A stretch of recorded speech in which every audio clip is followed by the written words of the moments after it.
É incrível, gente. O governo Lula, eles estão ferrados nas eleições de 2026. De Carlos Bolsonaro, ele publicou nas redes sociais, no X, dizendo que esteve mais cedo com o ex-presidente Jair Bolsonaro. Ele disse o seguinte, abre aspas, saio neste momento da papuda em Brasília, se eu estou exausto de modo como jamais fiquei, não consigo mostrar o como meu pai está. Peço a todos boas energias, como sempre tem mandado, somente assim para minimamente ele ficar de pé, fecha aspas. Essas foram as informações ali, o que Carlos Bolsonaro acabou dizendo no X.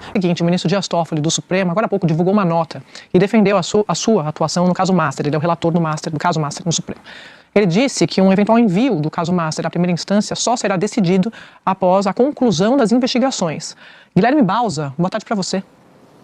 Oi, Sadi, muito boa tarde a você, boa tarde a todos do Estúdio I, a vocês que nos acompanham nesse momento na Globo News. O ministro Dias Toffoli acabou de divulgar essa nota, Sadi, fazendo uma espécie de cronologia das decisões que ele tomou no âmbito dessa investigação do Banco Master, que está com ele no Supremo Tribunal Federal, relativa à Operação Compliance Zero. Ele que vem sendo questionado já há algum tempo sobre algumas decisões que foram tomadas, mesmo a manutenção desse processo no Supremo Tribunal Federal é um ponto que foi muito questionado, e aí ele dá suas explicações, foi a nota mais longa, o posicionamento mais longo do Dias Toffoli. Vamos destacar aqui alguns pontos dessa nota. Primeiro, ele diz que foi escolhido por sorteio para ser o relator da Operação Compliance Zero, que no dia 3 de setembro de 2025, após exame preliminar dos autos, houve a determinação para que o processo fosse remetido ao Supremo Tribunal Federal, mantidas e validadas todas as medidas cautelares já deferidas, bem como o sigilo que já havia sido decretado pelo juízo de primeiro grau, a fim de evitar vazamentos que pudessem prejudicar as investigações. Aí, num outro ponto, ele diz o seguinte: após o exame do material contido nos autos e com parecer favorável à PGR, foi julgada parcialmente procedente a reclamação para reconhecer a competência da Suprema Corte, a fim de supervisionar as investigações que envolvem a Compliance Zero.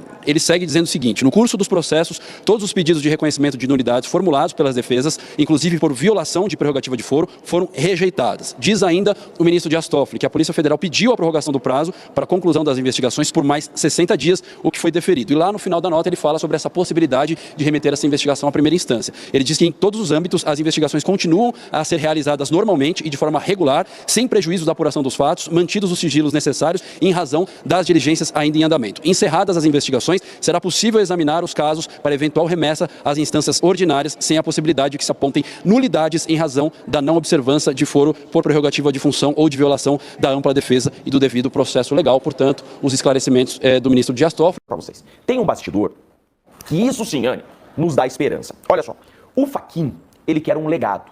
O Fachin quer um legado para a vida dele. Ele está presidente do STF e ele não quer levar para a sua vida o legado de ser o presidente do caso Master, que blindou o caso Master. Olha só, o Fachin quer ser o presidente do STF que criou o Código de Ética e de Conduta que nunca existiu. Olha só, essa é a missão de vida do Fachin, ser o presidente que criou o Código de Ética e o Código de Conduta. Ele já tem 5 votos para isso, então ele vai conseguir o Código de Ética e de Conduta que ele quer. Do outro lado, ele tem Dias Toffoli e Alexandre de Moraes contra esse projeto dele. Então, o Fachin está tendo resistência do Alexandre de Moraes e do Dias Toffoli para esse código de conduta. O que eu quero dizer? A matemática é a seguinte: o Fachin não vai sacrificar a reputação dele. Veja só, é realizar um sonho ser presidente do STF. Para o Fachin, com toda certeza, ele construiu isso. Ele está vivendo um momento que ele construiu durante sua vida. Ele apoiou a Dilma para estar onde está. Ele não vai sacrificar o seu legado, a sua reputação, para proteger Moraes e Dias Toffoli. Então o que Fachin quer? Fachin quer mandar esse caso do Banco Master para o primeiro grau.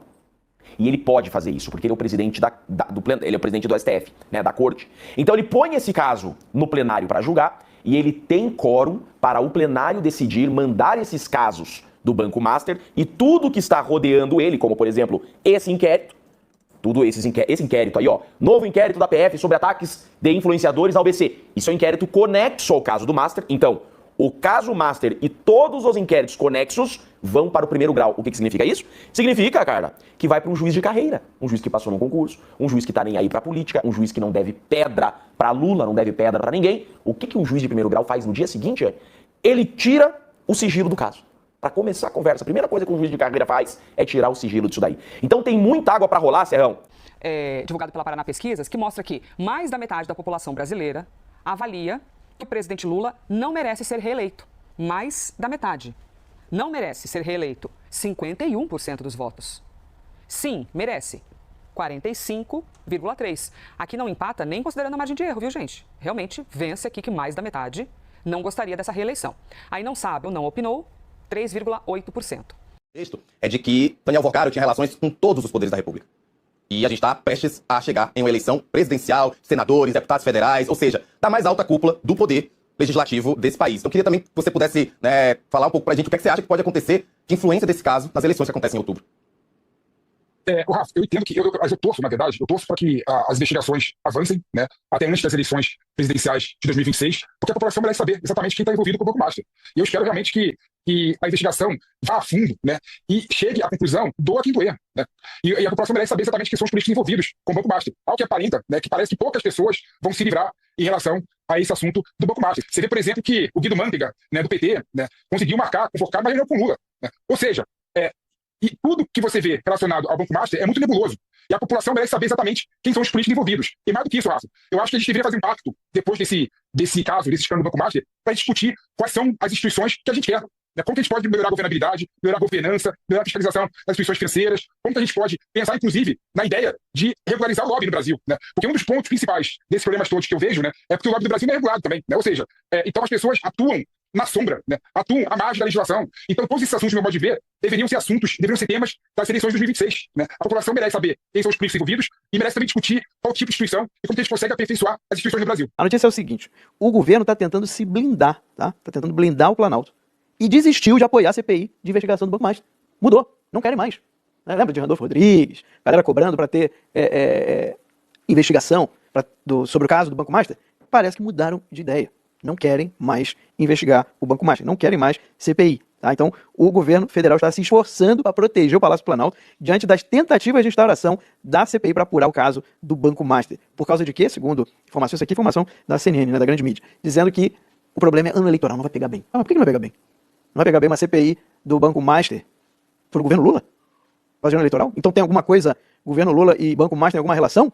Aí, só para botar mais uma pimenta nessa história, teve um almoço secreto. Bem, não é tão secreto assim, né? Porque a gente está falando aqui, já não é tão secreto. Mas teve aqui um almoço secreto entre Lula e Moraes na semana retrasada. Tá? O presidente Lula teve um almoço secreto com o ministro Alexandre de Moraes em Brasília na semana retrasada. Não constou isso na agenda nem do Lula, nem do Alexandre de Moraes. Tá? E parece que teria sido por causa, que segundo, eu vou ler aqui para vocês para não errar. Tá? A audiência ocorreu na esteira da escolha do ex-procurador Wellington César como novo ministro da Justiça e da Segurança Pública. Então, aliados de Lula e Moraes disseram que foi isso. Foi para falar do ex-procurador Wellington César Lima como novo ministro da Justiça e da Segurança Pública. Mas o interessante é que saiu também no G1, tá, uma notícia que eu até postei porque eu falei, cara, isso aqui é ridículo, isso aqui é completamente absurdo. Uma notícia que diz o seguinte, presta atenção, hein? Ala do Supremo reage a Planalto e vê Lula lavando as mãos no caso Toffoli. Olha a notícia, cara. Olha a notícia. A avaliação de ministros do STF, que defendem Dias Toffoli, é de que o presidente recorre à corte como aliada quando precisa, mas deixa o tribunal sozinho na linha de tiro quando há desgastes. Cara, isso daqui é outra pornografia explícita. Porque, então, tá querendo dizer o seguinte, o Supremo protege o governo Lula. Então o governo Lula tem que proteger o Supremo. E as instituições estão funcionando bem, mas tudo errado no Brasil, né? O que o Supremo Tribunal Federal está reclamando do Lula? Está reclamando que o Lula não tem base no Congresso. Então, como ele não tem base no Congresso para aprovar as suas pautas, recorre ao Supremo e o Supremo as recebe para auxiliar o governo Lula. Ou seja, judicializa a política, a justiça fica totalmente politizada, tudo errado, e agora estão reclamando, estão vendo que estão sendo atacados. Isso não é ataque, isso é demonstração de fatos, realidades contra a Constituição, contra o povo brasileiro. E eles estão reclamando do Lula. E é exatamente o que eu falei aqui agora há pouco. A estratégia do Lula é demonstrar que esses ministros do Supremo são tão criminosos que utilizam o cargo público para benefício próprio e para ganhar dinheiro de forma ilícita. E aí teve a reunião do Lula com o Haddad e com o Toffoli. A reunião foi na Granja do Torto. A reunião foi vazada para a imprensa. Foi vazada por quê? Pelo próprio Lula. E aí ele disse para o Toffoli, você tem a oportunidade de reescrever a sua biografia. Como assim? Um tremendo escândalo desse. E aí senta com Alexandre de Moraes. Alexandre de Moraes sempre fala de outra coisa que não é o conflito de interesse deles, né? Estava falando com o Galípolo sobre Magnitsky no meio da questão do Banco Master. Diz que não esteve, fez uma nota agora dizendo que não esteve na casa conversando com o presidente do BRB, mas ele não negou que esteve na casa do Vocaro, tendo um contrato da mulher dele de milhões de reais. Isso ele não nega. Ou seja, Lula conversou com Toffoli, Lula conversou com Alexandre de Moraes. O que o Lula falou para esses dois ministros? Utilizem seus poderes. Ajeitem essa questão toda. Zerem tudo. Todos queremos pizza. E com isso, o que ele mostra? Que esses abusadores de direitos, violadores de direitos humanos, gangsters, estão para canetar e virar pizza. Para o Lula, ele demonstra que eles são tão criminosos como ele. Pois bem, já era hoje, dia 29, e a Malu Gaspar falava o seguinte: Pânico em Brasília. com o caso Master, né? Nenhuma grande fraude sobrevive sem muitos cúmplices. E eu acho que ela conseguiu explanar bem, né, a quantidade de cúmplices que tem nesse caso e de instituições que falharam. Não sei nem se dá pra chamar de falha, né? Porque às vezes pode ser leniência ou, enfim, né, camaradagem. O Brasil já acumula experiência suficiente em grandes escândalos para saber que, mesmo quando há orquestração para abafar o caso, chega um momento em que a situação sai do controle e o acordão se desfaz. Porque a lama se espalha tanto que cada um passa a correr para salvar a própria pele. Foi assim no Mensalão, no Petrolão e pelo andar da carruagem. Parece que será assim, né, com o Banco Master. O Supremo, acuado pelas revelações sobre a... Oh, que palavra feia. Promiscuidade de Toffoli e Dom Pedro III com Daniel Vorcaro, nosso Paquito. Os ministros passaram a acreditar que o governo Lula, se não está por trás do vazamento de informações que só os enredam ainda mais no esquema, tampouco se move para ajudá-los. Imagina acreditar que não é o governo Lula, né? Imagina acreditar que a PFL, né, também conhecida como a Polícia Federal do Lula, é diferente da PF, a PFL. Imagina acreditar que a PFL, né, não vazou, né? A Malu Gaspar obteve todas as informações do nada, né? Tá bom. Os bastidores, o Supremo se queixam de que, depois de tantos serviços prestados, o presidente é muito ingrato ao deixá-los arder no escândalo. Pois é, o principal serviço foi colocar o Lula de volta no jogo, né? Descondenar o Lula. O Lula ia estar preso, né? O governo, porém, passou a ter os próprios problemas para administrar. A reunião de Lula com Vorcaro, fora da agenda pública, em dezembro de 24, é um deles. Outro é o generoso contrato de consultoria do Master com o escritório do ex-ministro do Supremo, o Lewandowski. O banco pagou 6,5 milhões por conselhos institucionais do pai e depois que ele entrou no governo, por opiniões do filho sobre impostos, mostrando que se buscava mesmo ter os Lewandowski na folha de pagamento. Já lembrei uma coisa que eu falei que o escândalo chega no Lula. Glaze entregou o Lula ontem. Falou que o Lula sabia sim dos contratos do Lewandowski. Obrigado, Glaze. Vou colocar no título. Glaze entrega, né, Lula. O que mais que vai falar no vídeo de hoje? Pânico em Brasília. Não sei se coloco isso ou desmentindo a negativa da nota. E mais umas coisinhas aí. A gente vai chegar lá. Vamos por partes. A contratação de Guido Mantega por indicação do senador Jacques Wagner é mais uma complicação. Com toda a pressão sobre o Planalto, a tendência é vir por aí uma reação e começarem a pipocar as histórias picantes da bancada do Vorcaro em Brasília, arrastando o Congresso para a arena. Tá na hora também, né, de começar a enrolar alguns deputados e senadores. Outro polo de crises é o Banco Central. Alvejado pela defesa do Master, que se valeu do próprio Toffoli e do ministro Dirceu Jonathan de Jesus, para tentar emplacar a tese de que houve uma pressa criminosa na liquidação do banco. A descoberta de influenciadores pago para difundir essa versão nas redes acabou com a lorota. Mas a grande pergunta não respondida sobre o Banco Central continua sem resposta. Editorial do Estadão de hoje, que a gente não vai comentar hoje. Matéria do Estadão de ontem. E uma matéria muito boa do Cláudio Dantas. E a pergunta que a Malu Gaspar vai fazer. Por que a autarquia demorou tanto a agir quando desde a gestão de Roberto Campos Neto, o liberalzinho descarado, se acumulam indícios que Vorcaro inflava o valor dos ativos para poder continuar captando e desviando dinheiro dos investidores? O editorial de hoje está perguntando, né? Por que o Campos Neto ficou, né? Igual, não sei. Ficou igual petista, né? Igual petista. Eram umas matérias ontem. Primeiro uma matéria no Estadão. O Cláudio Dantas também foi uma matéria muito boa. Campos Neto. Roberto Campos Neto. Lobista. É assim que ele chegou no Fórum Econômico Mundial hoje, né? E também no Instituto Milken, que o dono foi preso, inclusive, por fraudes no mercado financeiro dos Estados Unidos. Tá no lugar certo, Campos Neto. Desde 2024, o Master era uma bomba relógio flagrante para todo o mercado financeiro. Mas o BC só começou a apertar o tourniquet sobre Galípolo e ainda assim no segundo semestre de 25, depois que ficou patente a fraude nas carteiras de crédito vendidas ao BRB. Descobriu-se agora que, até isso ocorrer, o diretor de fiscalização, justamente quem deveria ter notado as falcatruas desde o início, ainda mandava mensagens para o presidente do BRB pedindo que comprasse as carteiras de crédito do Master para salvá-lo da liquidação. A gente deve falar com isso aqui em detalhes, porque saiu no final do dia de ontem, início de hoje, né? Vamos falar disso. A própria Malu Gaspar publicou uma matéria disso. Mensagens que o dirigente do BRB espertamente usava como escudo para aprovar mais e mais compras de créditos, somando um desembolso de inacreditáveis 12 bilhões de reais. Para citar um exemplo bizarro, não chamou a atenção do Banco Central que o Banco de Vorcaro tem injetado quase 500 milhões numa empresa pequena, cujo principal serviço é fazer festas de aniversário de criança com túneis de vento. Pô, é porque tem muita gente rica hoje no Brasil, né? Os FII aí dos banqueiros da Faria Lima. O Daniel Vorcaro queria proporcionar uma boa festa de aniversário, né? E investiu meio bilhão nisso daí. Festa de criança, massa. Ou ainda que o Master tenha se empanturrado de precatórios, que o mercado todo sabia valerem muito pouco, e marcado na contabilidade como se valessem bilhões. O que já se sabe sobre a CVM, responsável por fiscalizar os produtos financeiros do Master, também te dá vergonha. A autarquia tem inquéritos sobre fraudes rolando contra Vorcaro e sua turma desde que o banco se chamava Máxima. Mas passou por cima de pareceres dos técnicos para fechar acordos com o pagamento de multas irrisórias. Ainda assim, o diretor que avalizou esses acordos, é o Otto Lobo, né? Acabou promovido por Lula presidente. E depois que o antecessor renunciou de repente não, o Joãozinho renunciou após a exposição do seu irmão, funcionário do BTG. Vamos fazer jus às denúncias que eclodiram após o Felipe Barros, deputado do PL bolsonarista, chamar o Joãozinho, que é da turma do Campos Neto, da turma dos liberais da direita, né? A direita não vai varrer isso aí para debaixo do tapete. Tem que assumir a paternidade, né? Mas enfim, ele tá ali, ó, confessando aos mais próximos ter recebido ameaças. Ele foi mesmo ameaça, né? Depois ficou latente os vínculos dele, algumas decisões confusas, aí vira ameaça. Mais que provar como os tentáculos de Vorcaro chegavam a todos os nichos de Brasília, esse caso ensina que nenhuma grande fraude ou escândalo se constrói sem a contribuição de uma gama enorme de pessoas tenham sido compradas ou propositalmente lenientes. Isso agora pouco importa. Também pouco adianta se acusarem uns aos outros nos bastidores, apavorados com a possibilidade de que uma delação premiada amplie ainda mais o estrago.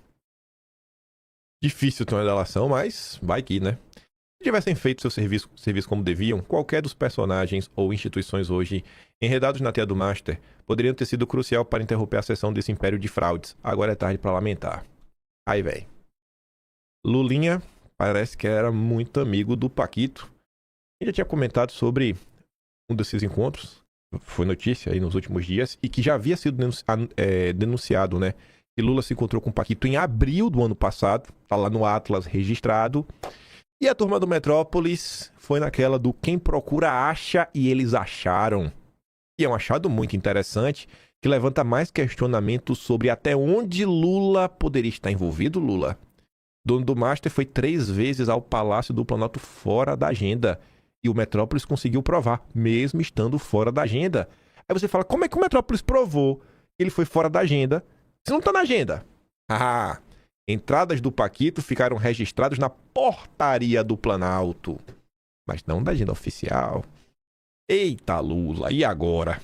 Vai falar que não sabia de nada. Não sabia de nada, né? Daniel Vorcaro, dono do Master, esteve pelo menos 3 vezes no Palácio do Planalto durante os anos de 23 e 24 no governo Lula.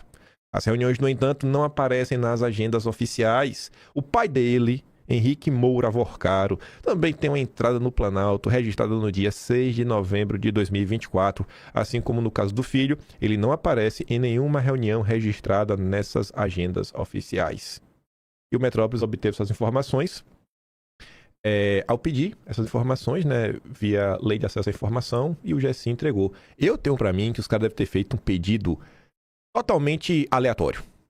Assim, queremos ter acesso à portaria, sem falar, porque se tivesse falando, a gente aqui é do Metrópolis, estamos investigando o caso do Master, eles iam dar um jeito de falar que não podiam dar esses dados, pela segurança do Lula, que não pode. Aí, né, alguém comeu mosca, alguém aí do GSI hoje já deve estar demitido, né? Não conseguiram colocar tempo em sigilo, né, Lula? O pior que Lula tem mais coisas para se preocupar, porque essa daqui é até bobagem. O Lula falou, não, ele foi lá, mas não falou comigo. Por mais que a imprensa já noticiou que o Lula falou com ele, né? O problema é quando a petista e ministra de Lula, Gleisi Hoffmann, sua aliada histórica, entrega a cabeça dele para toda a imprensa. Aspas, não é notinha de bastidor não, aspas. Lula foi informado sobre consultorias de Lewandowski. Diz Gleisi, falou com a imprensa. Lula tinha conhecimento de que o escritório de advocacia de Lewandowski prestava serviços de consultoria a instituições privadas. Segundo Glaze, o petista foi informado dos negócios de Lewandowski ao convidá-lo para assumir o cargo no governo em 2024. No entanto, Glaze nega que Lula sabia especificamente da relação com a instituição financeira como pelo Paquito. Quando Lula convidou Lewandowski, ele sabia que o ministro tinha contratos privados e o ministro informou que ia cumprir a lei e desvencilhar-se de todos os contratos, o que fez. Aí o Paquito falou, não, o filho de Lewandowski é tão bom quanto ele, eu vou continuar aqui. Inicialmente, Glaze havia sinalizado que Lula sabia da relação entre o escritório de Lewandowski e o Banco Master, mas se corrigiu. Ele avisou que prestava atividades privadas econômicas e ele teria que se afastar. Não sei se ele falou exatamente do Master, mas ele falou, olha, eu tenho que me afastar de atividades. Ele deve ter comentado, mas isso não é impeditivo. Pois é. Parabéns, Glaze. Parabéns. Devia estar com raiva do Lula, né? E entregou o Lula pro Brasil. Não dá mais pra fugir, né? Banco Master já tá no colo do PT. Aí o Mário Sabino parou pra analisar a nota de Dom Pedro III. E aí eu gostei porque eu falei, pô, não tô doido sozinho, porque a gente falou sobre isso. Eu falei, gente, olha só. Eu falava ontem, né? A nota tá desmentindo a reunião, mas a nota não tá desmentindo a possibilidade de ter ido na casa do Paquito.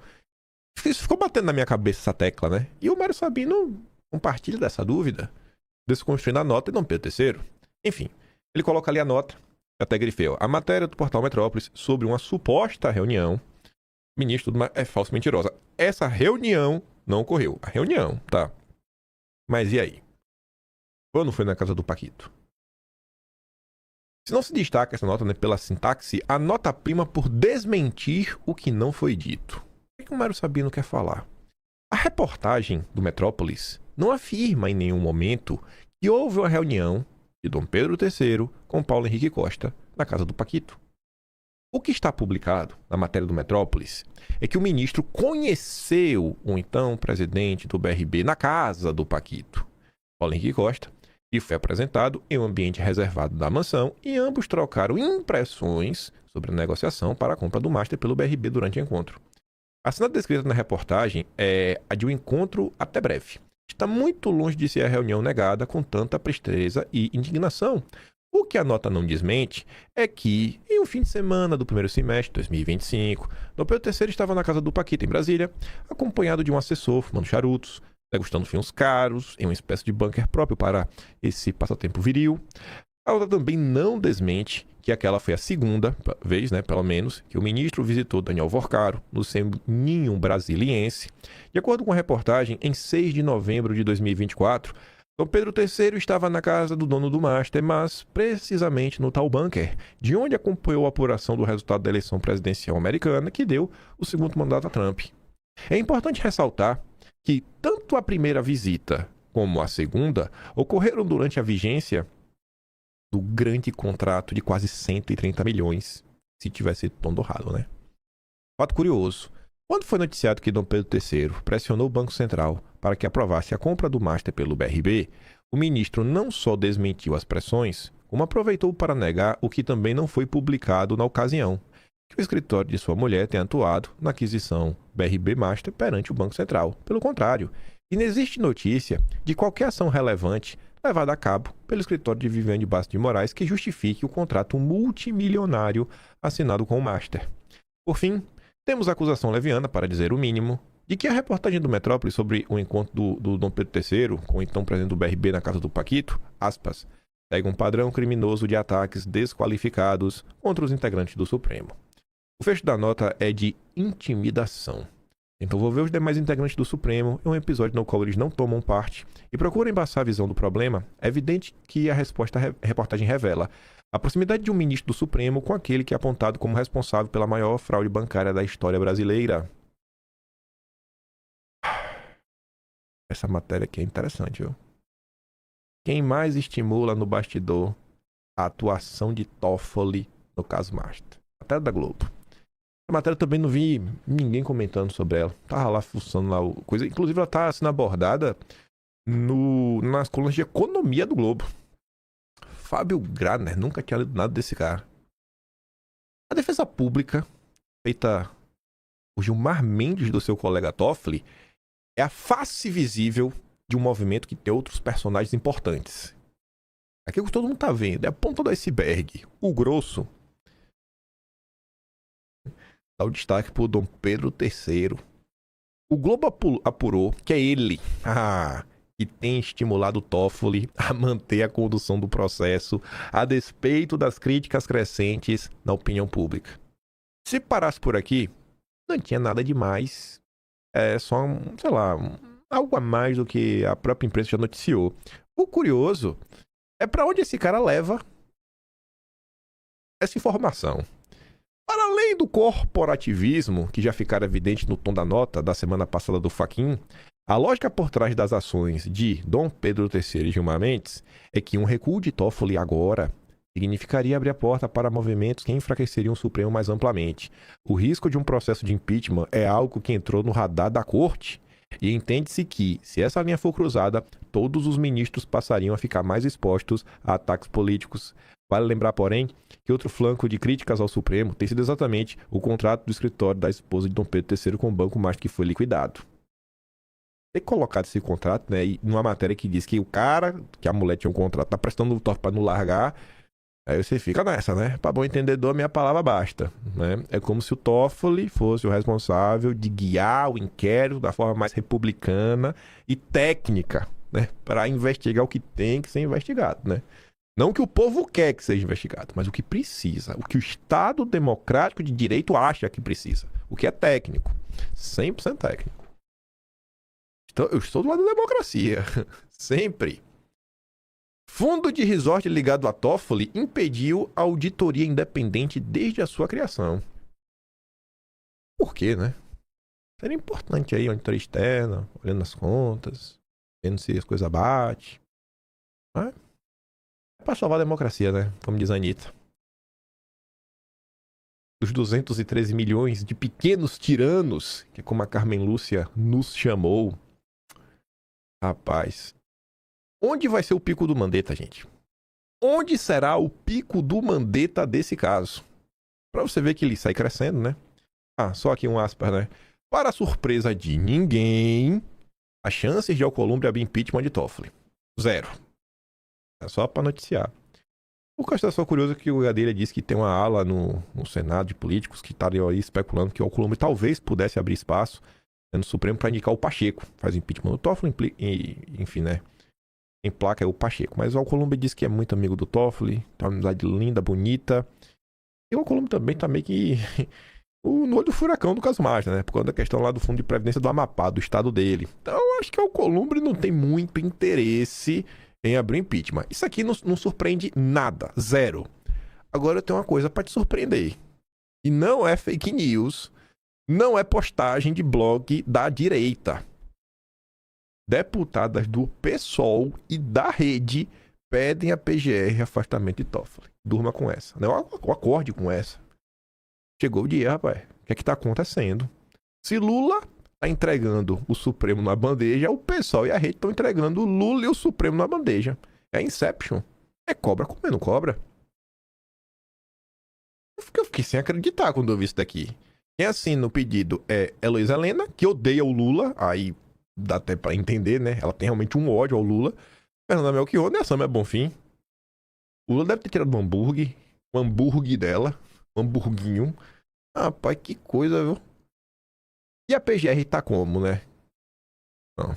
Segundo Caio Junqueira, procuradores veem Gonê fechado com o Supremo no caso Master. Até aqui, manchete padrão, é a opinião que a direita brasileira possui.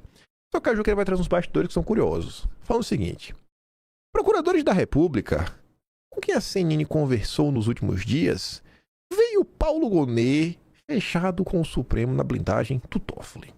Há 2 semanas, a CNN revelou que Gonê rejeitou pedido da oposição e não viu necessidade de apurar a suspeição ou impedimento do ministro, por ele ter viajado em um jatinho com o advogado executivo do Master. Desde então, outros pedidos foram feitos na mesma linha, diante de fatos novos, como a revelação de que parentes de Toffoli receberam recursos do Master para adquirir um resort que o ministro frequenta. Um dos pedidos, o do Girão, completa 2 semanas nesta quarta, sem sinal de qualquer decisão de Gonê. Não sei porquê, né? A leitura no Ministério Público Federal é que Gonê está alinhado com o Supremo para blindar Toffoli, o que tem incomodado parte dos procuradores internamente.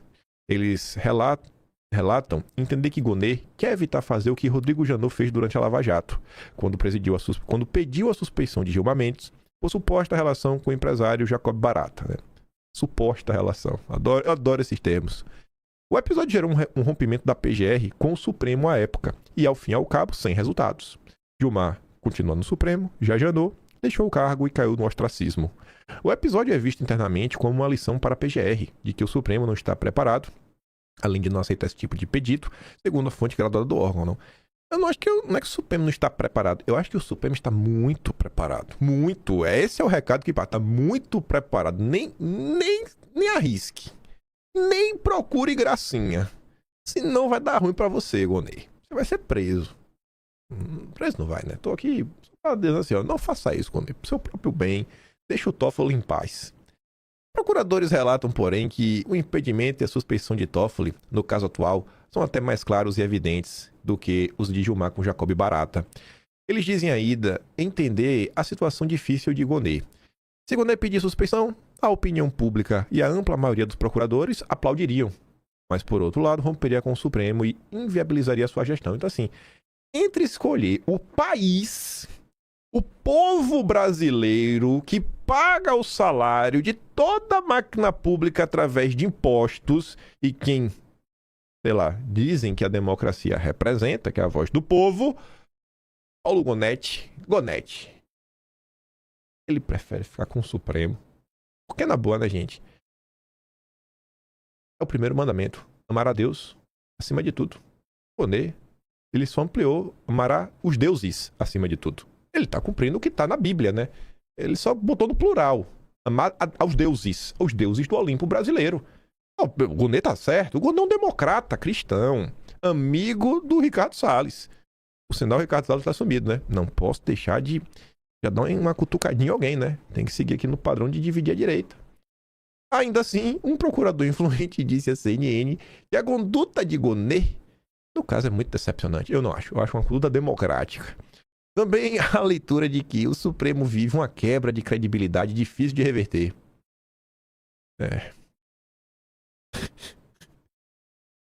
Oh, meu Deus. Eu não sei, sabe? Onde é que esses caras vivem? Onde eles vivem, onde eles habitam, o que eles comem. O Supremo vive uma quebra de credibilidade. Onde esses caras acham que o Supremo goza de credibilidade? Além da Globo News e dos blogs sujos do PT. Parece que esses caras aqui não viveram, sabe, a vida de pessoas comuns na infância. Daquele menino que não sabe jogar bola, mas sempre joga porque ele é o dono da bola.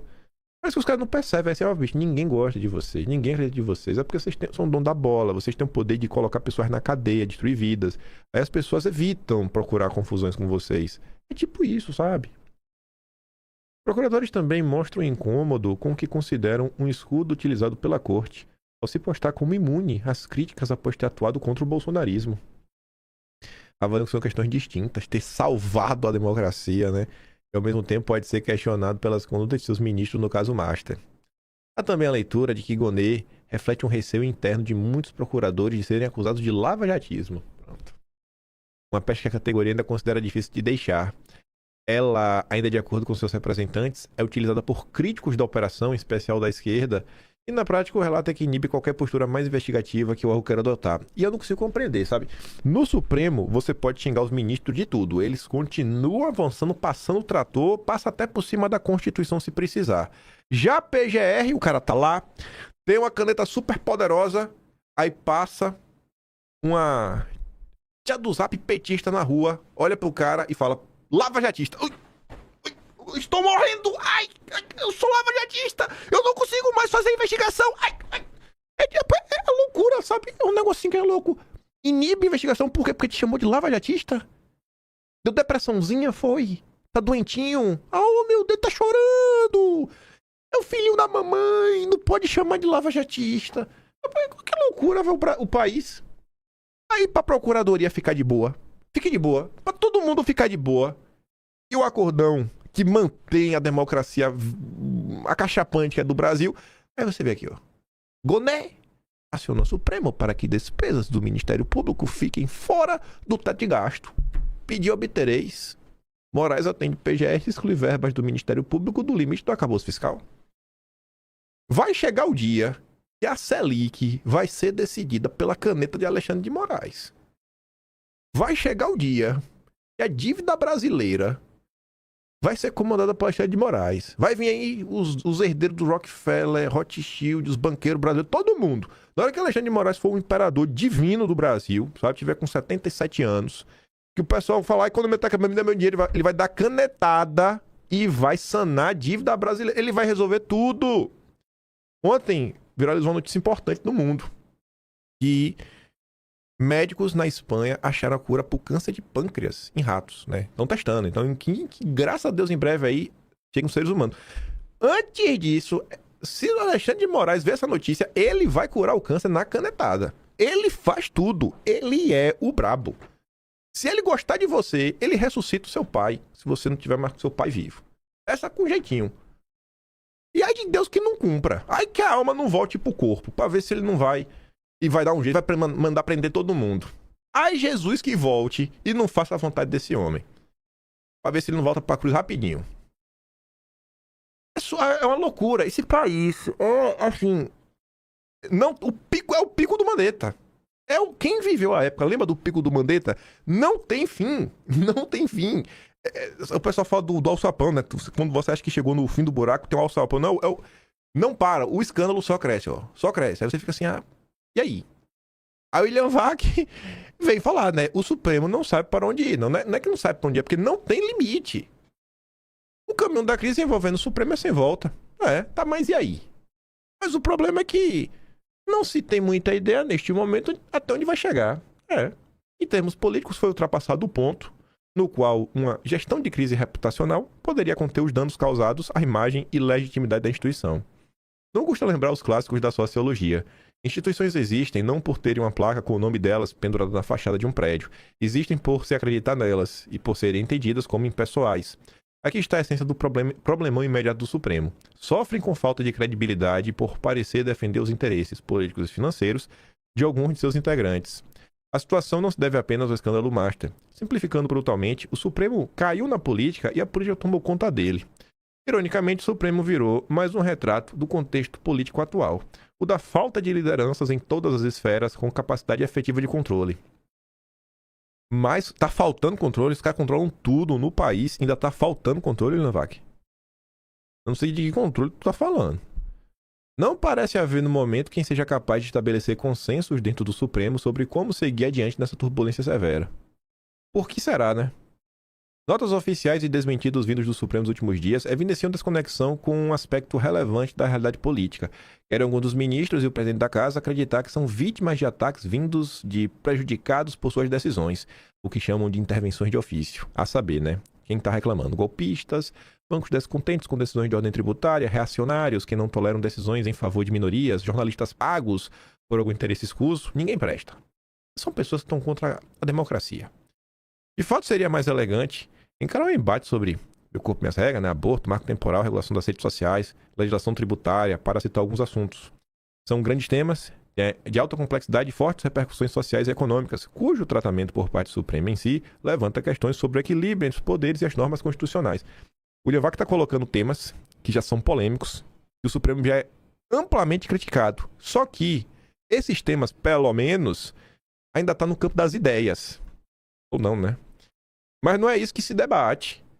No foco da presente crise estão contratos de assessoria jurídicas de valor astronômicos firmados por integrantes da corte com instituições acusadas de fraude pelo Banco Central e pela PF. Estão os favores pessoais recebidos por ter de relacionamentos perigosos e promíscuos com diversos segmentos da economia. E a arrogância trazida pelo exercício de um poder sem controle. Em nome de quê, afinal?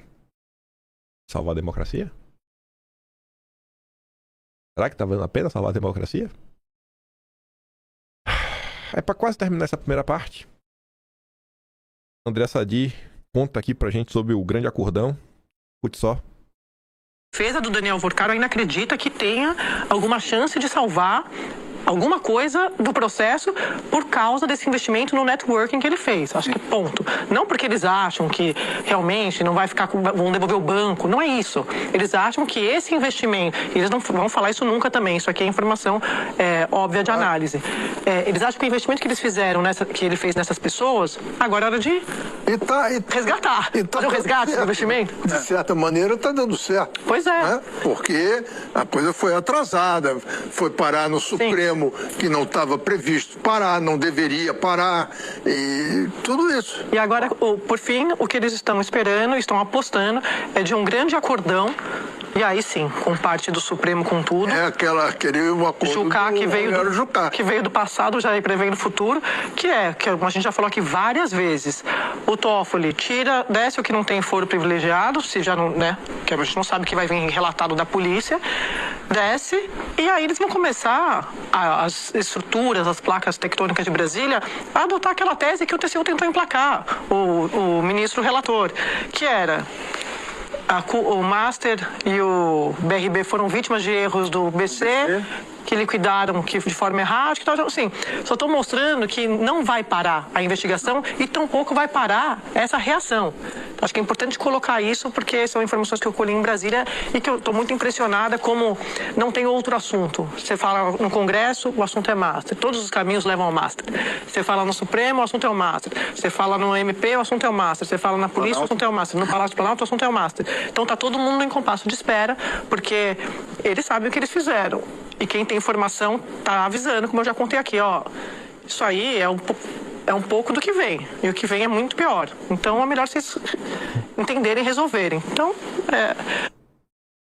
E quem tem informações na minha cabeça é a PFL, né? A Polícia Federal do Lula. A Andressa tá falando que a PFL avisando que tem coisa pior, que é pra galera fazer um acordão. André Sadi. Rapaz, acusação grave aí da PFL, viu? Aí, gente, eu falo da defesa do Vorcaro, né? Apostando em networking. Defesa de Vorcaro estuda reforçar time e cogita Cardoso, ex-ministro de Dilma. Matéria também da André Sadi, né? Mais um petista na defesa do Paquito. Lula tenta ao máximo se descolar do escândalo, mas a realidade é que ele já chegou ao Planalto. Ou se chegou, viu? Mas vamos lá. Vamos que ainda tem muito mais como correr pra gente chegar no Flávio. Esse tema tem tudo a ver com o Flávio. Vai fazer sentido lá no final. Ontem eu tinha dito que eu tinha que responder algumas coisas. Irei. Mas vamos lá. No meio dessa confusão toda do Banco Master, que a gente tá focando bastante nesse aspecto político, né, dele, envolvendo pessoas da política, né, e do judiciário, também tem outros problemas rondando assim outras situações que são tão graves quanto e cujo problema ele realmente recai sobre a população brasileira. Dias atrás, o Banco Central decretou também a liquidação extrajudicial do Will Bank. Aí o Lauro Jardim comentava na época o seguinte, né? O BC pensou em vender o Will Bank, mas não deu tempo. Antes de se decidir pela liquidação do Will Bank, o BC pensou em abrir uma concorrência para a venda do banco, que estava desde novembro sob o regime de administração especial temporária, o RAET. Foram feitos estudos para a venda. No fim de semana, um diretor do Banco Central disse ao interlocutor: a ideia é fazer um processo concorrencial para vender, mas pode ser que não deu tempo. E não deu. Na segunda-feira, a sentença de liquidação do Will Bank foi dada quando o banco controlado pelo Master não honrou seus pagamentos junto ao Mastercard. Imagina aí, viu? Que no dia seguinte reagiu, suspendeu as transações com cartões emitidos pelo Will Bank, inviabilizando a continuidade das operações. Aí deu ruim. Sabe qual é o Will Bank? É aquele banco que contava com o apoio de vários artistas famosos e de globais, como o Luciano Huck. Eu já tenho meu cartão Will e não pago anuidade. Só falta você. Pronto. Salve liquidados. Esse caso do Will Bank, ele é chatíssimo. Porque olha o que a Folha nos conta. Sem cobertura do FGC, que é o Fundo Garantidor de Crédito, ressarcimento de saldo em conta depende de liquidente. Clientes precisam acompanhar as comunicações oficiais do banco. Valores mantidos em contas de pagamento não entram na garantia e devem ser devolvidos no processo de liquidação. Imagina aí, gente, a quantidade de pessoas comuns, pobres. Gente pobre mesmo, sabe? Ele tem R$1.000. Tudo a poupança que a pessoa tinha. Depende aí, né, do liquidante. será que essas pessoas vão ver esse dinheiro? Quando será que essas pessoas vão ver esse dinheiro? Quantas pessoas não perderam também dinheiro com CDBs do Master? Que às vezes não sabia o que estava fazendo. Colocou mais de 200 mil reais. Teve muito, eu vi relatos na internet de pessoas. E eu vi um relato, por exemplo, de uma senhora, 50 e poucos anos. E não é de gente rica, não. Tava ali procurando dinheiro, né? Que acumulou ao longo da vida e procurava um lugar para aplicar o dinheiro. Aí o cara chega lá e fala, ó, em vez de me colocar lá no Tesouro Direto, né, dívida pública, coloca aqui, ó, vai render 140%, 150% CDI, pá, FGC. Aí a pessoa fica assim, acaba acreditando, vai lá, coloca o dinheiro e aí? Aí aconteceu, né? Perdeu tudo. Às vezes a economia de uma vida.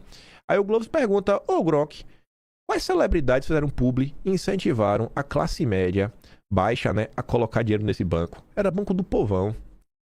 Quem fez publicidade? Luciano Huck, campeão na TV, Vinícius Júnior, jogador de futebol como embaixador, Whindersson Nunes, Simone Mendes, Pablo Vittar, João Gomes, Belo, Rebeca Andrade, Maísa. Elas visavam públicos de classe C e D com foco em inclusão financeira. São essas pessoas que tomaram na cabeça. E aí? Mas ele não sabia de nada, né? Só foi a parte deles. Se tratando...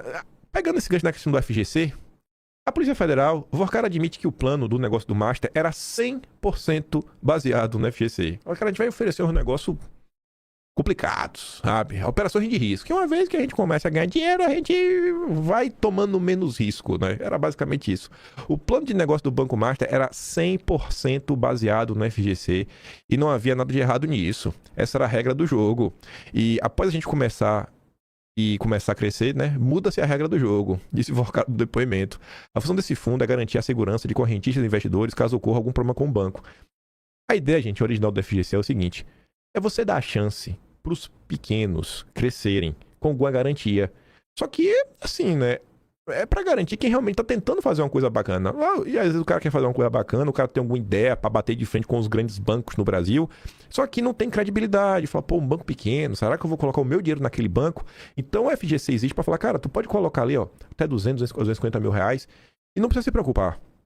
Que se acontecer alguma coisa naquele banco, o fundo garantidor vai te ajudar. Ele vai devolver o teu dinheiro. Então a pessoa fica de boa. Essa regra é para isso. Só que o cara montou um esquema de negócio se valendo disso. O cara distorceu completamente, né, a questão do FGC. Aí veja só. O Maluri, que é o CEO do Itaú, Mesquita, o economista. Eu sempre confundo. O Mesquita é o economista-chefe e o Maluri é o CEO. Ele deu entrevista. E a gente comentou no Atlas, lá em abril, que os grandes bancos já estavam apontando o problema da questão do FGC e dos CDBs, em abril de 2025. Deixa eu abrir aqui, ó, o Atlas. Será que tá aberto no meu PC ainda? Tá aberto. Vou voltar aqui, ó. Tava até na parte de ontem lá do Isalci. A matéria do próprio Estadão. Caro. Ó, BC cochilou na supervisão do Banco Master. Se falava isso em abril do ano passado, viu? Abril do ano passado, que tinha cochilado. Ó, Esteves tenta convencer grandes bancos a usar fundo para reduzir perdas com o Master. Aí está aqui, ó. Tá aqui um pouco antes. Ligados bancários. Ó, desde abril. Vai chegar aqui, ó. Do Galípolo. Vorcar Conexões. Master criou o comitê de notáveis. Lewandowski, BRB compra. Aí, Banco Macro Trator, Obsessão. Comitê de notáveis. Guido Mantega. Vorcaro, Centrão Banco Master, Opinião Externa, do Galípolo, tá? Presidente do Banco Central recebe dono do Master para dúvidas. Aí falava aqui do FGC, da crise, da porrada que ia tomar, manipulação de preços, sindicatos bancários, números do balanço, ó, o balanço que assusta, realmente assustou. Aqui, ó. Grandes bancos privados pedem ao Banco Central mudança nas regras do FGC. Grandes instituições querem que bancos menores, com mais risco, façam contribuição maior ao fundo que protege investidores. Então tá, valeu. Desde abril de 2025 tinha essa queixa. Aí, olha o que o Maluri do Itaú fala. O jornalista pergunta: há um desequilíbrio nas responsabilidades dos bancos distribuidores? E ele diz, ó, aqui claramente tem uma assimetria. Porque havia um incentivo para os distribuidores venderem o CDB para ganhar altas comissões. Ele está falando o seguinte, ó, os bancos que estavam vendendo o CDB do Master, não é só o Master que vendeu, não. Tinha gente que vendia pro Master e falava assim, ó, sabe o que tu assiste na internet? Que o cara fala, ó, use o meu cupom pra comprar a marca tal, suplemento. Era tipo isso. Os caras vendiam. E aí o Master dava uma porcentagem. Você vendeu CDBs, enfim. Oferecendo taxas que são fora do mercado. Os CDBs na época assim, era muito acima. Aí os problemas aparecem no médio e longo prazo. E quem contribui e paga no final do dia os recursos no FGC tem uma relação direta com o tamanho da sua base de depósitos. O Itaú nunca vendeu CDB do Master. Nunca distribuímos. Não participou. Você escolhe o que você vende ou o que você deixa de vender. Aí veja. Sabe quem vendeu CDB do Master? XP trocou participação no Nubank por CDBs do Master em 2024. XP diz que a operação ocorreu via fundo que é voltada apenas para investidores qualificados. Em troca de se desfazer do Nubank, a corretora comprou 400 milhões de CDBs do Master e vendeu em uma tacada 205 milhões a investidores. XP, BTG e Nubank são alvo de ação judicial no caso Master. A promotoria vai analisar. A ação civil pública condena o uso do FGC como argumento comercial e pede responsabilização das corretoras. E aí? Esses foram os principais bancos. Tá aqui, ó. Tá no Brasil Paralelo também. XP lidera a venda de CDBs do Banco Master. 26 bilhões. O BTG vem na sequência com 6,7 e o Nubank com 2,9. Junta, as três instituições respondem por 35,6 bilhões dos 40 bi adicionados junto ao fundo. Mas ninguém vendeu mais do que a XP, mas de disparado. De disparado. Aí o que é que diz nessa ação, né? A ação diz que corretoras omitiram risco de CDBs emitidos pelo Banco Master. É a mesma denúncia que o Malu Rio do Itaú está fazendo. O cara pagava muito, né? Era bem vantajoso oferecer esse tipo de serviço, que é o calção aí do FGC. Mas acho que vale a pena falar, porque no médio e longo prazo podia dar ruim explicar, né, para os clientes. A ACP foi ajuizada pelo Instituto Associação Brasileira de Defesa do Consumidor e do Trabalhador no dia 2 de janeiro. Na petição, a Bradeconte alega que as instituições que atuam como grandes plataformas de distribuição de produtos financeiros teriam adotado um marketing agressivo, publicidade enganosa, assessoria enganosa, conflito de interesses, conduta sistêmica e coordenada na intermediação e promoção de oferta do produto. Segundo o processo ao qual o Globo teve acesso, a Bradeconte sustenta que as empresas teriam induzido milhares de consumidores, muitos deles com perfil conservador e hipervulneráveis, a investir em um produto com risco considerável. Pô, gente, até pessoas com curso superior. O mundo do investimento ele não é uma coisa trivial. As pessoas... Existe no mercado, né, aqueles títulos CFP, né? Certified Financial Planner, CFP, que é um, sei lá, um cara que é um planejador financeiro certificado, né? Então, as pessoas veem esses títulos e falam, pô, esse cara sabe o que ele está fazendo. Você tem que fazer provas para você assumir essas posições. Esses bancos não contratam qualquer pessoa. Então chega lá o cara juntou dinheiro, o cara é engenheiro, advogado e tudo mais. Ele leva fé, não, vou botar fé aqui, eu vou e... Perdeu dinheiro. Tomou, né? Para a associação, os CDBs teriam sido apresentados aos clientes em potencial como um produto seguro e integralmente garantido pela FGC. A petição diz ainda que as instituições e seus assessores auferiam comissões superiores pela venda desses títulos, ignorando sinais de alerta sobre a deterioração financeira do Banco Master. Aspas. Se um ativo, renda fixa, ofertado apresenta condições atípicas, cabe à instituição intermediadora avaliar, recusar e barrar produtos de procedência duvidosa e não os ofertar, né? Vendê-los como se fossem seguros ou alinhados ao perfil do consumidor investidor. Já vendi muita coisa na vida. Principalmente suplemento, antes da Dilma me quebrar.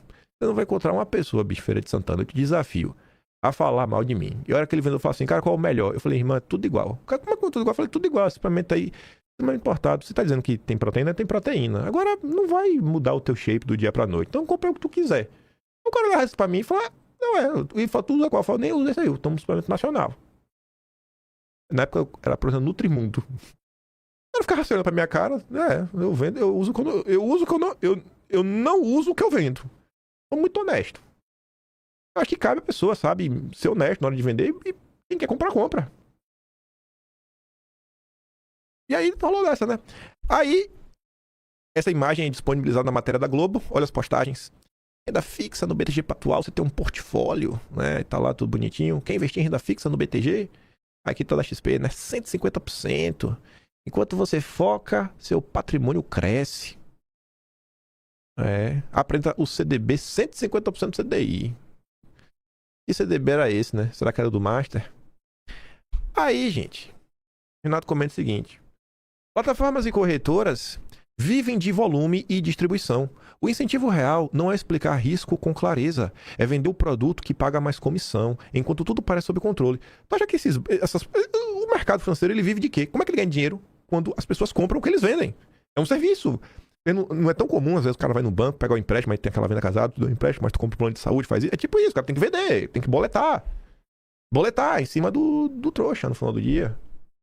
Quando dá problema, o discurso muda de tom, vira moral, nem ninguém avisou. Avisou como? No rodapé técnico, que ninguém lê? Enquanto o marketing repete, tem FGC como se isso apagasse o risco do emissor? Não é falha de comunicação, é o modelo operando como sempre operou. E eu tô nesse lado aqui. Eu acho que quem vende um negócio que parece negócio da China tem culpa no cartório, nem que seja uma culpa moral. Aí quem tem que voltar no tempo. Quem é que apareceu para defender os bancos que venderam CDBs do Master? Rodrigo Constantino. Uma comparação esdrúxula, mas real. O Pão de Açúcar tem culpa em vender produtos com altos níveis de gordura e açúcar? Ele é responsável pela sua saúde ou a escolha é sua? Vocês acham que se aplica, pessoal, ao mercado financeiro? A culpa é do banco ou é do investidor que comprou sem saber? Pessoas confiam um pouco o dinheiro que elas têm, sabe? A diversas pessoas, porque vêm títulos, acham que são pessoas capacitadas.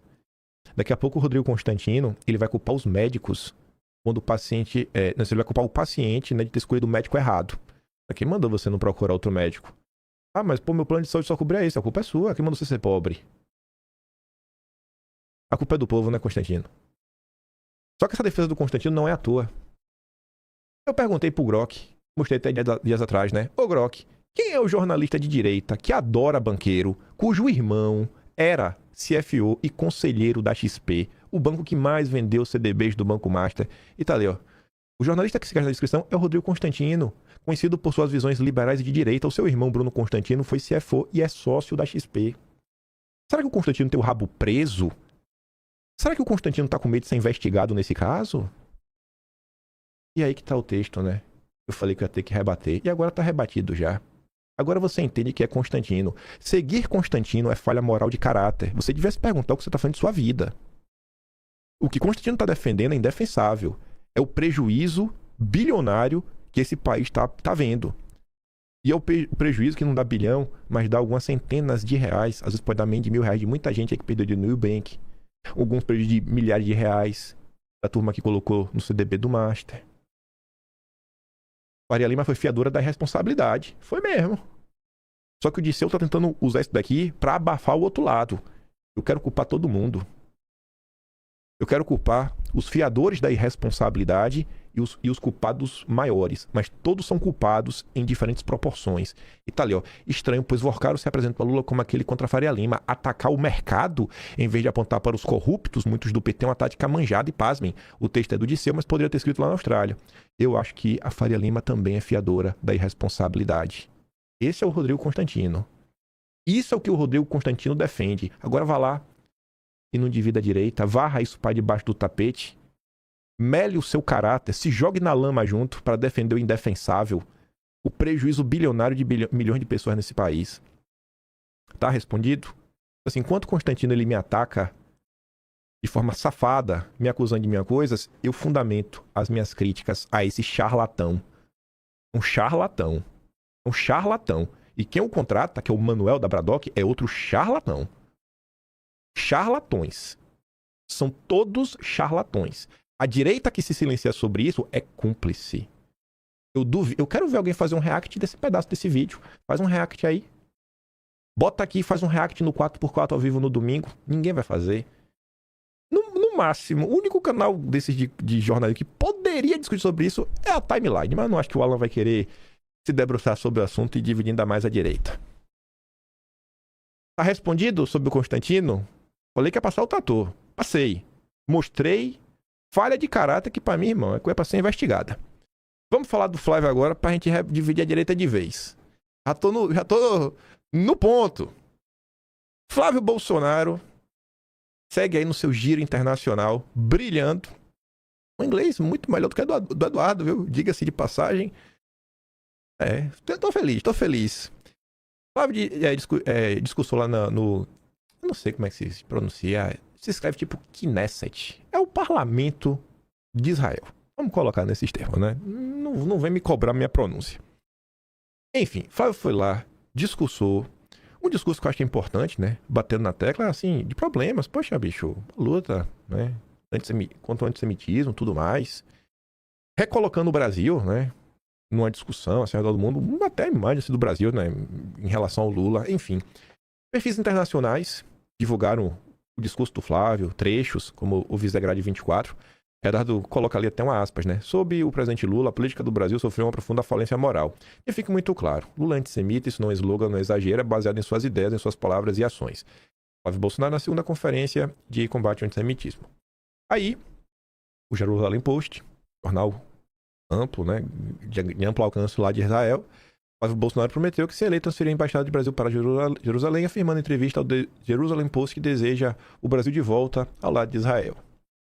Flávio também se encontrou com o Netanyahu. Aí o Mário Frias ali divulga, né? Eu apoio o Flávio presidente. Viu como é fácil? Quem apoia? Ali batendo papo. Flávio Bolsonaro também se encontrou com o presidente de Israel, o Isaac Herzog. Não sei se é assim que se pronuncia o nome dele também, mas enfim. Conversaram ali sobre a questão do combate ao antissemitismo e temas importantes para Israel e Brasil. Diálogo de alto nível, tratando de valores, respeito e cooperação. Javier Milei, presidente da Argentina, compartilha um trecho do discurso do Flávio Bolsonaro. A maior liderança de direita da Polônia, o Dominik, compartilha o Flávio. Compartilhado internacionalmente. E no Brasil? O presidente da Argentina compartilha Flávio Bolsonaro. Mas no Brasil, tem gente que só existe politicamente por causa de Jair Bolsonaro e que não compartilha, não cita nas falas e finge que não existe. Yara diz, né? Pois é. Os deputados estaduais por São Paulo, Lucas Bove e Gil Diniz, dão aquela cutucadinha bem dada em pessoas da direita. Começando pelo Lucas Bove. Flávio e Eduardo estão fazendo um trabalho fantástico. Reuniram-se com o primeiro-ministro de Israel, Netanyahu, com todas as honrarias de um chefe de Estado. Aí eu me pergunto, por que grande parte dos políticos de direita não está dando o devido valor e publicidade a este fato? Será que são os bolsonaristas que realmente querem dividir a direita? As eleições estão aí. Vai ter mais traíra indo pra frigideira e nós, bolsonaristas, não cairemos mais no golpe. Aí o Gil Diniz complementa. Certamente todas as lideranças de direita e que combatem, né, esse tipo de coisa e seus defensores estão divulgando o trabalho de Flávio Bolsonaro e Eduardo Bolsonaro. Vamos lá. Pela união da direita, precisamos divulgar aquele que representa o Brasil em Israel. Obviamente, né? Quase ninguém divulgou. Eu fui bem bondoso no que eu comentei em vídeo sobre a caminhada, né? Acorda Brasil. Mas minha opinião mesmo sobre essa caminhada vai pro Atlas. Vai pro Atlas. Porque quem assina o Atlas com certeza tá disposto a ouvir a minha opinião mesmo, sabe? E ouvir não de uma forma emocional. Vai estar lá. Eu trouxe aqui essa postagem do Eduardo Bolsonaro, junto com Paulo Figueiredo. Paulo Figueiredo fala o seguinte, rapaz, que mundo doido, né? O presidente da Argentina e vários parlamentares e personalidades do mundo inteiro postando sobre a viagem, o discurso histórico do Flávio Bolsonaro em Israel, mas dos grandes aliados brasileiros, né? Nenhuma linha. Depois dizem que é implicância. E Eduardo diz, você tá dividindo a direita, irmão. Você tá dividindo a direita, Paulo Figueiredo. O fato... Aí eu vou trazer... Aqui foi até agora postagens de indiretinhas. Aí dando a voz a pessoas comuns que estavam lá reclamando no Twitter, o Fato News coloca aqui 2 pontos. Aí você pode se deixar levar pela emoção, ou você pode deixar sua emoção não falar mais alto nesse momento, né? Respirar fundo e fazer um breve raciocínio, sabe? Porque Michele e Nicolas não compartilham nada sobre tudo o que Flávio Bolsonaro está fazendo em Israel. Até políticos de direita de outros países, como Milei e eurodeputados, estão divulgando e exaltando o trabalho do Flávio, enquanto aqui parte da direita simplesmente ignora. Quando o Nicolas fez a sua caminhada, todos os bolsonaros apoiaram e deram visibilidade ao ato. Flávio gravou vídeo de apoio, Carlos caminhou, Eduardo falou. Agora, quando o Flávio Bolsonaro vai a Israel, faz um discurso histórico, nem Nicolas nem a Michelle, entre outros, são capazes de sequer compartilhar algo em suas redes sociais. O Tom, ele pega uma coisinha muito curiosa, que ele fala assim, cara, faz 5 dias que o Flávio tá em Israel. Eu tô com um monte de gente, né? Alguém vê a Michelle Bolsonaro, a mulher que ama Israel como poucos, tocando o nome do enteado. Michelle Bolsonaro até fez algumas falas aí durante a caminhada. Ela tava vestindo a camisa de Israel, né? E, poxa, o enteado dela tá em Israel, que ela gosta tanto. Custa compartilhar uma coisinha?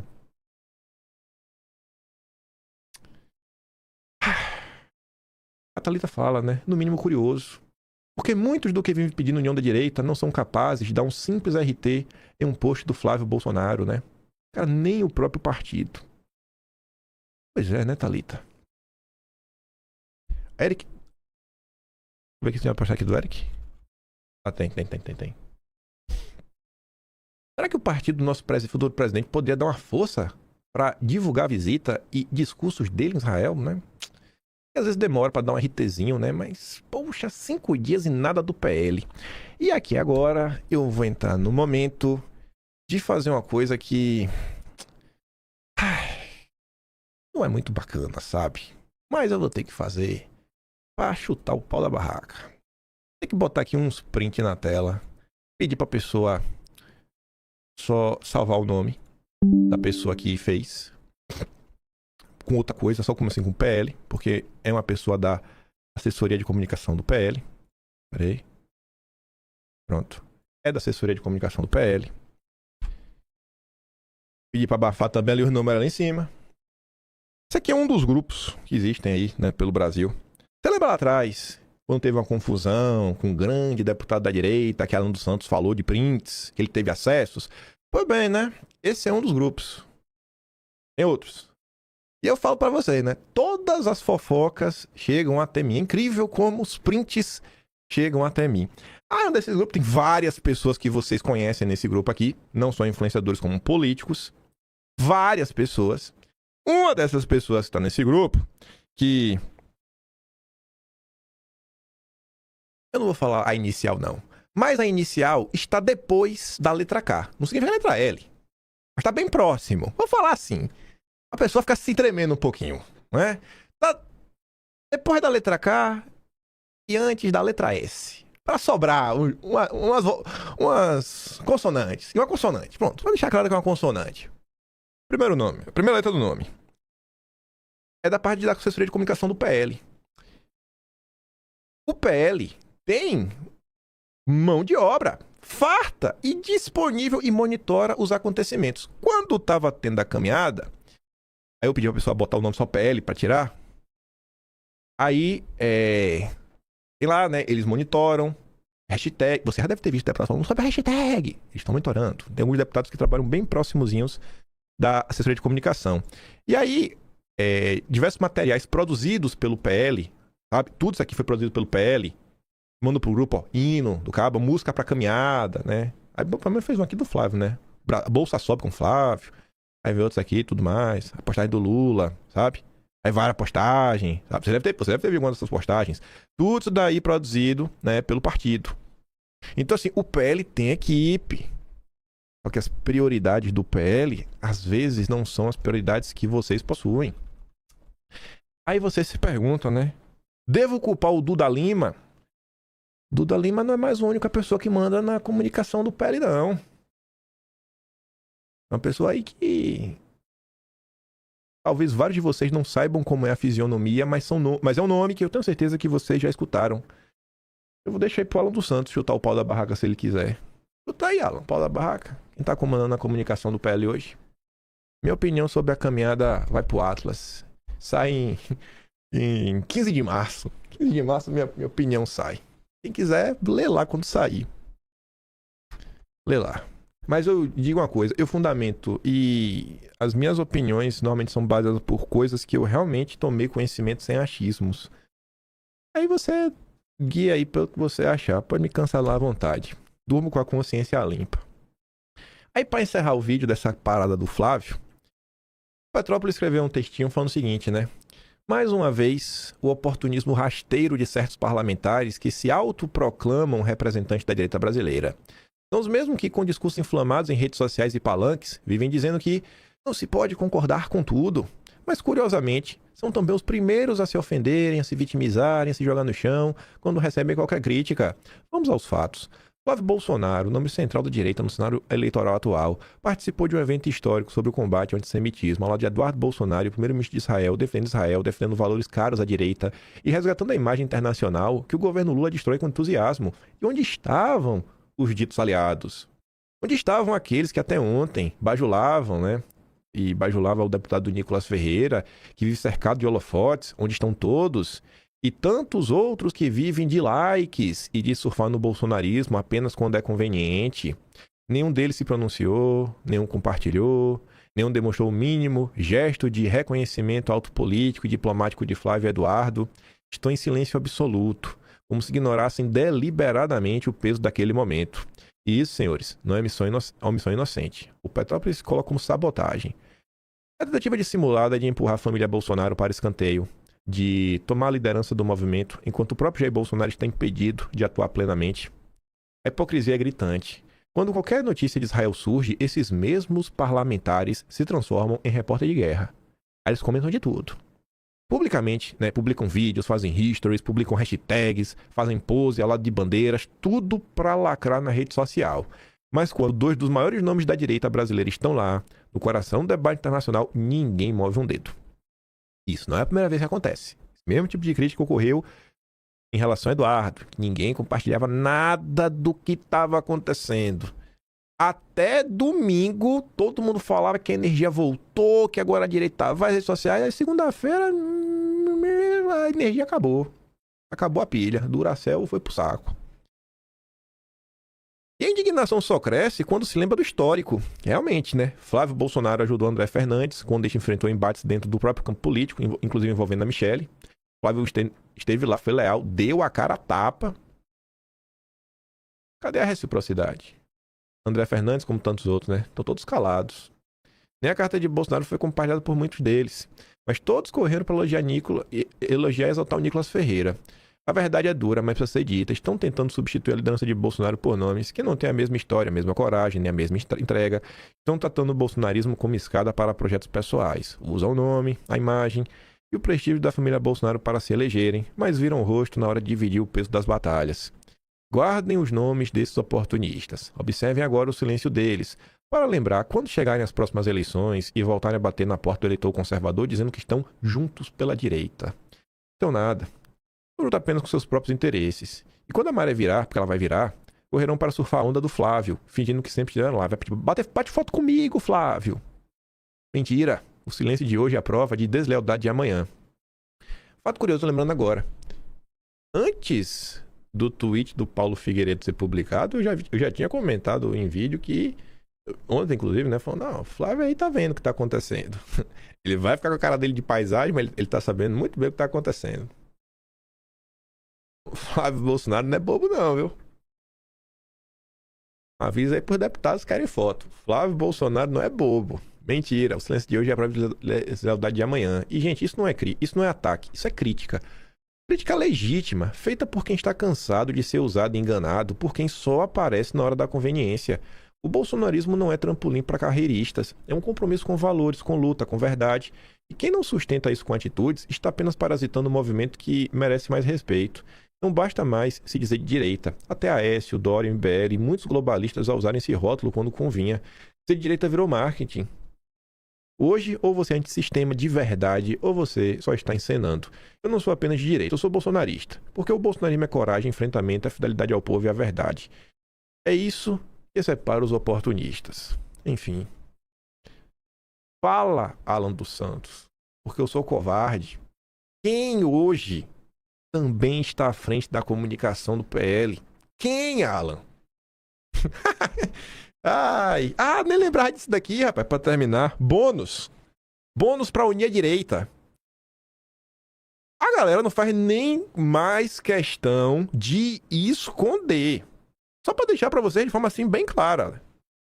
Vem lá o Luiz Valadares e fala assim, né? Estamos no pré-início das eleições, muita coisa ainda pode acontecer, acho muito engraçado todo mundo acreditando de hora para outra em pesquisa eleitoral. Por acaso o Valdemar não anda financiando certos institutos, quem paga banco escolhe a música. E eles estavam discutindo sobre a candidatura de Carlos Bolsonaro. Aí o Silvio Grimaldo, não, nosso Tobias Panqueca, diz, não é assim, Luiz, o Carlos se elege em Santa Catarina. Não estou certo disso.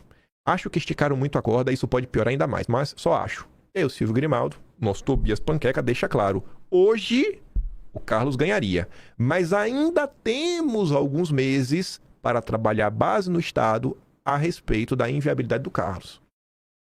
Então, assim, ó, existe espaço, não tem espaço, a gente só precisa se esforçar para destruir a candidatura de Carlos Bolsonaro para o Senado. Eles querem eleger quem? O Amin. Vamos unir a direita, gente? Sabe quem vai falar disso daqui? Ninguém. Porque todos esses canais que vocês seguem têm livraria. E a livraria de todos esses canais é um site que vem pronto e você só muda sua logo, suas coisas, que é a livraria do Silvio Grimaldo. Então todo mundo tá aqui, ó, na mãozinha do Silvio Grimaldo. Silvio Grimaldo bota a coleirinha da Vida Editorial. Todo mundo aí, né? Ó, como é aqui na minha mão, igual o pintinho amarelinho. Ninguém vai falar isso pra vocês. Ele fala de forma bem clara. E eu acho bacana deixar claro, pelo menos o cara se posiciona. Do jogo. Eu vou proibir ele de fazer alguma coisa? Não, só tô mostrando quem é. E mostrando pra vocês, essa galerinha que tem suas livrarias. Quem tem sua livraria financia o Silvio Grimaldo. Pronto. Ganha dinheiro junto com o Silvio Grimaldo, né? É tipo vender o CDB do Master. Pronto. Melhor exemplo. Você vende o CDB do Master. Você ganha um trocado. Tá vendendo uma participação do livro que você vende. E aí, talvez pra tristeza do Silvio Grimaldo, eu espero que isso aqui seja realmente verdade. Eu acho que tem um fundo de verdade, porque está sendo compartilhado pela Júlia Zanata, que é deputada federal de Santa Catarina. Jorginho confirma que Carol e Carlos devem ser candidatos ao Senado na sua chapa. E a Júlia Zanata diz, eu defendi desde o princípio que o PL fosse de chapa pura para o Senado de Santa Catarina, mesmo antes de Jair lançar Carlos para essa vaga. Agora sigo na minha coerência e comemoro a acertada decisão do governador Jorginho Melo. Parabéns, Jorginho. E eu espero realmente que seja verdade. Para desespero do Tobias Panqueca. E é isso, né? Chegamos ao fim. Fecha a conta, passa a régua. E com a direita dividida. Eu tenho que me unir à turma do Tobias Panqueca?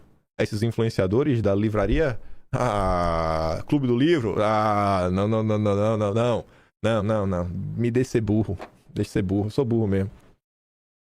Esse é o Brasil. Essa é a direita brasileira. Esses são alguns problemas que eu duvido que vocês vão escutar em algum outro lugar. Não tô falando só da divisão da direita, não. Fala também dessa questão ali, do FGC, a venda de CDBs. Esse tipo de discussão não dá muito view, não dá muito like, né? Não é um negócio assim que faz muito sentido. Mas eu acho que não só mostra como funciona um pouco do mercado financeiro para as pessoas, o que são essas instituições do mercado financeiro, como elas ganham dinheiro, mas também o caráter de pessoas como o Rodrigo Constantino, esse charlatão.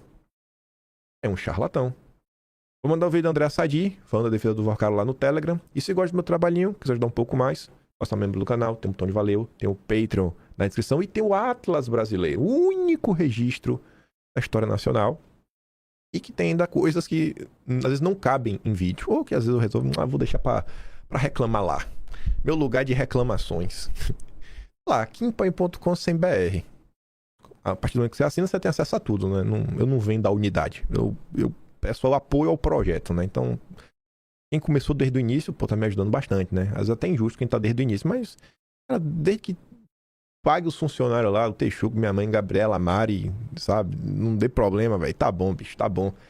O que eu aprendi, porque pensa, né? Eu leio a notícia, grifo a notícia, comento em vídeo a notícia, separo a notícia para ir pro Atlas, leio os textos que escreveram sobre a notícia. Meu amigo, se eu não decorar, aí eu tenho um problema de memória, né? Eu já tenho memória boa. Imagina esse processo. Será que grava na cabeça o pessoal dizer, não, o professor falou uma coisa, escreve depois para fixar. Eu leio, grifo, comento em vídeo de novo já, né? Às vezes eu até repito no dia, às vezes já vi a notícia antes, já comentei em live lá no Talking Show, veio pra cá, organizo, coloco em ordem, vai pro Atlas, revisa, lê e pronto. Não tem como não memorizar. Então, pra mim, enquanto pessoa, é um trabalho grande, mas também me dá um ganho intelectual, né? Pode falar assim. Tem algumas coisas que não tem nem como esquecer. Aquele grande beijo e abraço. Vejo vocês amanhã. Tamo juntos. Valeu, meus amigos. Fui.